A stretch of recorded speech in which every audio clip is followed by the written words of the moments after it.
Welcome to Penrose Learning, where we make understanding easy. You start by confirming the PDF is the exact file you want to share, check file name and size, and remove drafts. Next, upload it to a hosting service, Google Drive, Dropbox, or your web server, so it has a stable URL. Make sure the file's sharing permissions allow anyone with the link to view or download. Once done, copy the direct link. You'll need that exact URL for the QR generator, so verify it opens in a fresh incognito window. Now open a reliable QR generator and select the URL option. Paste the direct PDF link you verified earlier and choose whether you want a static QR, permanent, or a dynamic QR editable destination later.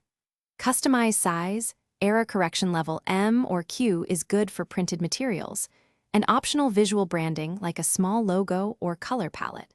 Make sure the QR canvas stays high contrast for scanning. After previewing, download the QR as PNG or SVG for best quality and backup. Finish by thoroughly testing your new QR code. Scan with several phones and apps to confirm it opens the PDF directly.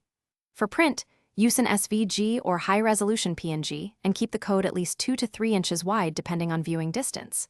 When deploying online, embed the image and verify links.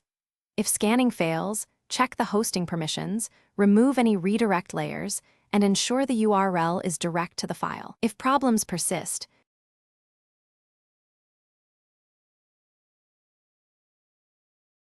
Thanks for watching. If this was helpful, leave a like and consider subscribing. See you next time.